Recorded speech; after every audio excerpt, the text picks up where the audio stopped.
Hey, this is Dave from MetalEpidemic.com. Thank you for checking out our YouTube video.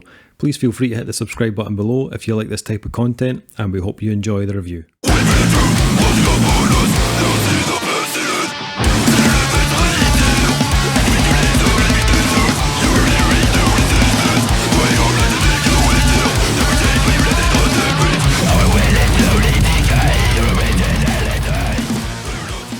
Guys, Dave here from Metal Epidemic, back with another album review. And for this review, Duncan Kyle and I have been checking out the new release from Indianapolis Tech-Death crew, Fleshbore. The band's new album, Embers Gathering, will be released on August 13th via Innerstrength Records. So, a debut from Fleshbore. They actually debuted as a band back in 2017. Independently releasing 2 EPs. The last one, Malignancy, coming in 2018. After recruiting Tyler Mulkey on drums and Michael O'Hara on vocals, they released their latest single, Cynicism, which was recorded along with the rest of their debut full-length album with Jackson Ward at Strata Recording. The goal from the band's formation was to break barriers both musically and mentally, while encouraging others to push themselves to do the same. So, these guys are completely new to me. I hadn't heard of Fleshbore before, but I do enjoy a wee slab of technical death metal. I'm sure I've heard this somewhere. Yeah. Where? Who's told me this before? Just, in the morning with my toast, I have cornflakes, a little bit of tech death in the background. Slice of grapefruit. Bit of tech death metal. I know how Dave rolls. Yeah. So and his glass is orange juice, but not just orange juice, blood orange juice. Well, you're not allowed to ask Dave how he likes his eggs in the morning because it's generally blast bead. How he likes them. I was keen to check these guys out anyway, to see what they had to offer to the genre. And musically, these guys, very tight indeed. For a debut album, they sound like they've definitely been together for a lot longer than 3 or 4 years. The album kicks off with an intro track called Momentum, which I was expecting to be, a typically clean and kind of tranquil opener, going by the little kind of melodic guitars that it begins with. That lasts about 30 seconds, and then all hell breaks loose. Momentum, Dave. Yes, it's not an intro that really breaks you in. It's not like a wee gentle ease into the album. It does for about 30 seconds, and then we're off. The title is a little bit deceiving when it says intro track. I was expecting something kind of quiet and but no. But I liked it. I'm not dissing it at all. I am very, very reminiscent of like the Faceless or Ominous Ruin, on the kind of techie front, but. That first track also had some kind of nice kind of progressive moments, especially from like a kind of bass playing perspective, Kyle. And these slapping the bass. These guys, they did have a little bit of a Black Crown Initiate thing going on as well. You could hear little kind of elements of that kind of coming through, just in the kind of atmosphere of the track. So as openers go. I did really like it. A good mix, fast riffing, plenty of groove, and heavier parts that really sink your teeth into. And Careless Preacher kind of follows that up really well. Again, there's some really nice riffs on that track, really discordant kind of grooves. It's not a parody of a Wham song. It is not. No, it is not. No. I thought it was like, is this like a religious take on that song? Yeah, never going to pray again. No, it's not. No, this one will work out those neck muscles. Yeah, God, just a little. Pretty well. It wasn't actually, when I was listening, I was thinking, this isn't a million miles away from something like you'd hear like Cognitive do. Maybe not quite as like unique sounding as Cognitive, but similar kind of tonally. And those kind of groovier parts, they do like make an appearance very regularly throughout the album. Just to kind of keep things balanced between the really kind of fast techie stuff and the blasts and stuff. But they do keep things quite varied. They do have a bit of diversity in their sound, as I mentioned. They're not afraid to go a bit more progressive in places, or even blend in some kind of blackened elements on tracks like Cynicism. I really like the guitar tone on this. It does kind of reminded me of that kind of Selves We Cannot Forgive by Black Crown Initiate, or even a little bit kind of like some of the older Rivers of Nile stuff. You can really hear how thick the guitar tone sounds on tracks like The Scourge, where they kind of use a lot of kind of melody and kind of ambient chords in the background. The guitar tone really stood out in that track. I enjoyed a lot of this. I think they definitely have potential, these guys. But the only kind of issue that I had with this album is sometimes it left me a little kind of anticlimactic. Like I was kind of waiting on the band to move up the gears and take the track to the next level. And I felt there was occasions where it just didn't really happen. Not on every track. There were moments where I felt they accomplished that. Careless Preacher is a brilliant track. And it captured a lot of that. But sometimes just the kind of transitions were a little bit underwhelming, or they just need to kind of build the tracks with a little bit more anticipation in places. I think it's technically fantastic. I think they've got the playing skills like 100%, but I felt sometimes the execution and the songwriting was just not quite there yet. Like there were parts of this where I thought it did feel like a debut album. Not at the start. When the album first kicked in, I thought it sounded a lot more mature, but as it kind of went on, I started to kind of pick up things. I was thinking, oh, right, okay. The Scourge, what I thought was a really excellent kind of middle piece to the album. The kind of the cleans and the atmosphere, I think they could really expand on that and on future releases. I thought it was one of the more kind of dynamically interesting tracks on the album, and I'd definitely lean into that a little more. You can hear some more of those kind of melodic chords kind of being teased on the title track, and they sounded awesome, but I kind of wanted more of it, which never really came. I think the vocalist, Michael O'Hara, which is one of the new members, I think he's got a really cool tone. I think his kind of guttural style fits really well with the music. It's not overly varied. He does keep it quite similar for most of the album, but I think he does that particular kind of technique very well. I think for like lengthwise, I think it's spot on. Like 32 minutes long. I think even though there were parts of this that weren't perfect, the album didn't outstay its welcome in any kind of way. I never kind of thought, oh, when is this going to end or anything like that.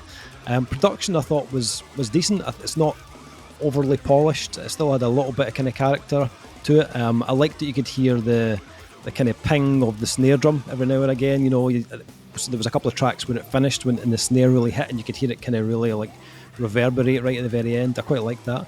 And I thought the guitars had a nice kind of girthy tone to them. So a lot of good stuff. A couple of kind of negative things, but for the most part, I enjoyed this one. I think I've given it about 5 listens, I think, and I think my feelings have definitely changed on it from the first listen to the 5th. After my first listen, I was thinking, yeah, that was okay. I wasn't a huge rush to kind of go back to it, but the more time I kind of spent with it, the more I started to want to actually give it repeat listens. I think these guys are ones to watch. They definitely have some good foundations to work with. Musicianship is excellent, super tight. I liked the balance of styles. I'd maybe push a little bit more of the kind of atmosphere, but there is some really, when they do kind of land on that kind of lighter stuff, I think it's excellent. And you heard that on like tracks like is it Revivified? I think the track was called. I really liked the little kind of moments of light on that track. Really clever. I think this just needs a little bit of kind of refinement and kind of creating more of a build-up into sections and kind of smooth out some of the transitions, but I think that'll probably come with time, to be honest. I wouldn't be surprised to see this band start to be kind of added to some of the kind of bigger tours in the future, and I've no doubt they'll come back with an album that's even stronger than this one. So yeah, I enjoyed it for the most part. Duncan, what did you think? This is an interesting one. There are elements that I really, really, really liked, and then other parts that I wasn't too keen on. So what I'll do is I'll focus on the stuff that I really liked first. Mm-hmm. The stuff that guitars are doing, I think is great. The building up the proggier elements you were talking about, where they actually just decide, to switch things up. I found them like really rewarding. And actually, the thing that threw me about this band more than anything was the album artwork, because the album artwork itself has, it's the band's logo is that death metal, kind of black metal, scrolly style, but the image itself is something very serene and very tranquil. The sort of thing you wouldn't expect from that actually fits the music perfectly because it has all that edge, but they're not scared to go and experiment in other capacities. I'm with you. I think there are moments where they feel like they're starting to pick up things and take you along with them, but those moments at times meander without a great deal of purpose. Yeah. So when you come back to the end of the song, it kind of feels like, well, I'm not sure what we did there, like overall. Yeah. And obviously I'm not writing the music, so there could be specific reasons why the guys have chosen to go in the directions they have, but it did feel at times not even just a kind of wasted opportunity, but let's put this in here because it's different, or like, as opposed to benefiting the song. I'm very much if you're going to go off and do something, take it in a different technique or a different style or switch things up, has to be there for the benefit of the song. And I sometimes felt it wasn't to the detriment, but it didn't add anything at all. I'm iffy on the production on this one, if I'm honest. I think at times, in fact, not just at times, I think the bass drum's far too high in the mix. For my liking, for my particular liking. And what was weird is, like, on the track you were like specifically talking about the first track where you get a bit of the slap of the bass, stuff like that. I wasn't very much aware of the bass doing much in the mix at all, and then the bass was right there in front of me. And then as soon as he stopped doing what he was doing, it kind of disappeared again.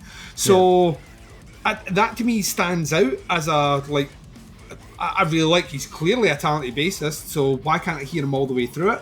Why am I only hearing the bits where the band want him to shine? I'm with you, the guitar tone is thick with two C's, if you know what I mean. All the way around. All the way around. Two C's facing each other. It's, oh my god, like the moments that the guitar's hitting, and it's just it's just horrible in the best possible way. You know what I mean? Where you're just sitting going, oh fucking hell. Vocally, interestingly enough, I'm with you. I think he's surprisingly monotone for most of this, although he does have a level above the kind of, it's not quite Cookie Monster grills, but it's kind of somewhere in between the Cookie Monster grill and the pig squeal is where his vocal exists, somewhere about that. What did surprise me though is how versatile that is. Like in moments where the band start to open things up and he's still doing the same vocal line, it works surprisingly well, and it's a vocal style I would never use on that, but I kind of like that. So him not switching up as much actually made me enjoy almost the juxtaposition of what the guitars were doing and what he was doing vocally. So I'm with you. I would have liked that broken up a bit more. I would like the addition of some sort of clean vocal somewhere, more prominent, specifically in the proggier sections. I think that could open up things. Even if it is a guest vocalist that you get in to do that to me is a smart use of bringing that in. So yeah, I'm kind of with you in a lot of respects here. I think there is immense promise here. I think there's bits that I would change. Production, particularly on the drums. I didn't like the bass drum sound. I thought it was just too loud. But musically, it's interesting enough. It just kind of feels like, and I felt the same way with Black Crown Initiate. Like their album last year, I thought was brilliant. I listened to their record before that, and there are sections in that where I'm like, it sounds like you maybe didn't go where I wanted you to go, and then by the time they come back, it was like, right, they totally found exactly that sound and nailed it down. I think these guys are on the cusp of something really interesting. There's enough diversity here which would fit many different death metal bills. I think they could probably jump fairly easy in and out different tours without necessarily sounding identical to the bands they're surrounded with. It's just, there's something missing. I don't know what it is. I can't quite put my finger on it. There's something missing. I also think they would be well placed to experiment a bit more with synths in the music. I think just a little bit of that, especially in the sections that open up. I think would do wonders on that and might actually remove the need for melodic vocals in that. Overall, that would supplant with the melody, and you don't have to worry about that as much live. You know what I mean? On that level, you don't have to worry about who's going to do the singy part as a guest vocal. You don't have to worry about that at all. Since replace vocals, machines over men. That is the name of my band coming next year. But yeah, like I say, there's a lot to enjoy, and then there was other bits that perplex me, and there's elements that I think just need tidied up a little bit. But for a first album, they're on my map. They're on my radar for sure, and I'll be watching with keen interest to see where they go. Nice, Kyle. Yeah, no, there's a lot to like on this album. There is. Like you said, the songwriting is pretty good from song to song. There's no they haven't repeated started out parts. They haven't repeated too much of the structures. It's quite varied all the way through, which I quite like. And I do, of course, appreciate the nice bass fills in here and there about slapping the bass. Even though it wasn't really slap, it was just bass. Not allowed to say that without lifting your hands and thank you. We'll not be having any of this nonsense because this could be potentially going out on video, and we all have to do that, or it doesn't exist. Oh fuck! Slapping the bass. Okay. Lots of memorable riffs. There's even still parts I can think of in my head right now. Through the guitar. The guitar tone was really thick. I agree about the bass thing. It's it did jump up. It's a production trick when a bass fill comes in to bring it up in the mix so you can hear it properly and then bring it back down to where it's meant to be. But I think where they put it, where it's meant to be, was a bit too low. It didn't poke out. There's not enough overtone. There's not enough distortion on the higher tones or anything like that to really help it come through when it, with the guitars. It's all it is. I was going to say you're a producer, so if you've got a guitar tone which is thick with two C's, how difficult is that to mix? It's not at all. I mean, you've got a really thick guitar tone. The thing is, you've got stereo space to spread everything out. So you have the thick, massive guitars on the sides, and in the middle sits your bass. Yeah. And it's got all the low sub-bassy stuff that you want, and all that low sort of 80 hertz stuff. And above that, around 1K to 2K, you can boost that and bring some of that grind on top of the bass. And that really helps it stick through. And if the bass player is good enough, like this dude really is, then that's exactly what happens with Cannibal Corpse. You can hear Alex Webster all the way through, and their guitar tones are fucking huge.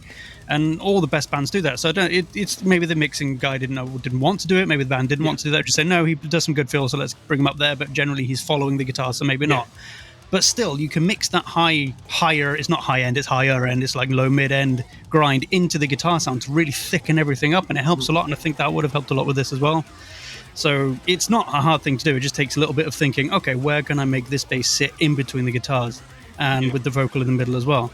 And that's what I would have done as a producer with this band. I would definitely have brought that bass player way up not in the mix, not just all over, but made him sound more audible all the way through, because he's a fantastic bass player. So just bringing him up where he plays the fill and put him back down, it feels like it's cutting him a bit short. But there's one other member of this band that I was cut very short. Almost cut entirely out of the band. I guess Duncan knows who it is. I don't want to hear this. I don't want to hear this. I don't want to hear it. I know it's coming though. I don't know what it is about metal production these days, but for fuck's sake, what is going on with these drums? These are the worst produced drums I've heard in a long time. That bass drum is so high in the mix, and it's one sample all the way through. It's not even a variation in samples. I don't know what's going on with the snare. At least there was some variation in the reverb on the snare at the end of some songs and stuff like that, like Dave mentioned earlier. But I don't know what's going on. It just brought the whole thing crashing back down, because this first song specifically, the progressive element and that when it started off, I was like, this is really good. I really enjoyed it. Started off, hit really hard, and I was like, it's great. Hang on a minute. It's not that great, because that fucking drum is absolutely ruining all of the effort they put into writing these songs, and it sucks so bad because they've got such a promising sound. And I think if they fix all these little things, they do have a long future, because they've got I love the progressive elements in this. I think I agree. If they added some synths, some atmospheric stuff like that, it would absolutely help with what they're doing.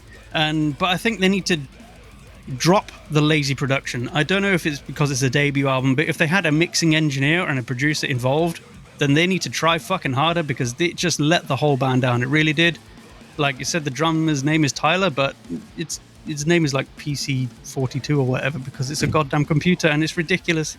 It's especially when the musicianship is this good. It's not like they're just playing four to the floor chords like AC/DC or fucking Status Quo or something. They're doing some really interesting stuff with their instruments. And when you just fiasco on this review. Yeah. Can't believe it. I love it. It's the first time it's been mentioned in Metal Epidemic in a year and a half of recording, but still at the same time, holy shit. Yeah. It's one of my mum's favourite bands. I used to listen to it a lot, and oh my god, I wish I hadn't. Yep, there you go. Seen them live, Kyle. Seen them Oh live. god! If I saw them live, I'd rip my eyes I don't know out. what's happening on this. It's all animated. It's the video. The video's ruined us. It has, yeah. Yeah. Slap the bass and wave it around. Can't remember what it was, but I don't know. They're doing some really interesting stuff, and I want to hear more from this band, but I don't know. Producers these days, either they don't know how to treat drums, or they don't know what to do with drums, or they just think it's an easy way. Maybe they charge less for replacing. I don't know, but there's some sort of pride is lost when you listen to a band that have this much promise and sound this good. And like you said, they can fit in with a million different death metal bands because they can jump those subgenres so quickly. But like, yeah, it just lets the whole thing down. And it's like, the drummer definitely wrote those parts because there's no way a producer did. They're very good parts, but I want to hear him play them in the band that he's in. I don't want to hear him, the written parts, played by a computer. It's just like, have some pride in your goddamn work, you know? So, other than that, don't miss this band, but try to step away from the production. Okay. Ratings for this new album from Fleshbore, Embers Gathering. As I said, I think these guys have huge potential. I can hear a lot of really good ideas on this album. Some of them are executed brilliantly, others just need a little bit of kind of refinement. I didn't have as many issues with production as you guys. I could hear it in the bass drums were quite thin and quite clicky. I quite like the snare sound. I wouldn't have said it was sampled, to be honest. I think the bass drum definitely is. I'm not sure about the snare, but bass drum definitely. Obviously you've got the live cymbals and stuff in there. Toms I'm not sure about, but I didn't have that many issues with it. I thought it had a bit of character to it. It didn't sound like kind of polished or like super plastic, but the bass drums maybe a little bit. So I didn't have any kind of massive issues with that. So for me, I'd probably go 3.5 on this one for Fleshbore. Duncan, what are you thinking? Yeah, I just want to stress I have no issues with anything else other than the bass drums being loud in the mix, which they are. They are. They are too loud. They're too loud in the mix. And I understand you want them to like that, but at the same time, like that's where my attention gets grabbed all. You've got a thick guitar tone, and I'm not a drummer, so it's probably worth stressing that I'm not a drummer. So like, drummers are sometimes best seen and not heard. Only joking. I'm triggering them like these drums. I'll tell you what, at least the drummer understood that. You say about a bassist to go right over their head. He's a bassist. He can say that. No, I felt the bass drum was too loud in the mix, and out with that, and like I say, out with the bass, I think the bass guitar should have been a bit louder. There's tons of stuff to like about this album. There really, really is. There's a huge amount of diversity for the genre in which they're playing, and they really are pushing themselves. I don't know if a bit more time kind of working on elements of where the songs are going would have benefited them, or if it's a case of they're still experimenting to find that hook. I don't think it's that far from them. I genuinely feel if we get an album 2 from these guys, I expect us to be sitting there going like that, like listen to them now, because I think they're on the cusp of a few things that are really interesting. And vocally, like I say, it shouldn't work on the sections that they're doing, but surprisingly worked. I'm coming in exactly the same grade as you, Dave. I'm a 3.5. It's not getting the generic death metal grade that I give out to a lot of death metal bands, because I'm not the biggest death metal fan, because there are elements in here that I genuinely think are really, really cool. They've got songwriting chops on them. I know why you said at the start they feel like they've been at this longer than they have, because you don't just start putting in those prog elements on a whim. Like these guys know how to do that. It's just a case of a little bit of refinement, but there's huge promise from them. 3.5. Nice. Kyle? I'm going to come in exactly the same, because it's such a strong debut EP. The only thing that lets it down is production. And but it's interesting stuff. It really is. They can fit wherever they want, and the songwriting's great. I'm not going to lie. And the vocal performance I thought wasn't quite as monotonous as you guys thought. I thought he had quite a bit of, but then we've been listening to some other stuff this week, which was like Morse code. So, so maybe the contrast was just that great for me. But no, I thought it was really good. So 3.5 out of 5, and I hope they come up with something very soon because I'd love to hear it and where they've gone on from here. Nice. This one drops on August 13th on Innerstrength Records. The album is called Embers Gathering. Check them out at facebook.com/Fleshbore. I'll put a link in the description below to their Facebook and any pre-orders and stuff for the album. That is the review. Thanks for checking it out. Let us know what you think. Any comments about the singles have released or once the album drops, let us know what you think of it. We'll be back with a new album review very soon. But until then, take care. Speak to you soon. Bye, everyone. Slap at the bass.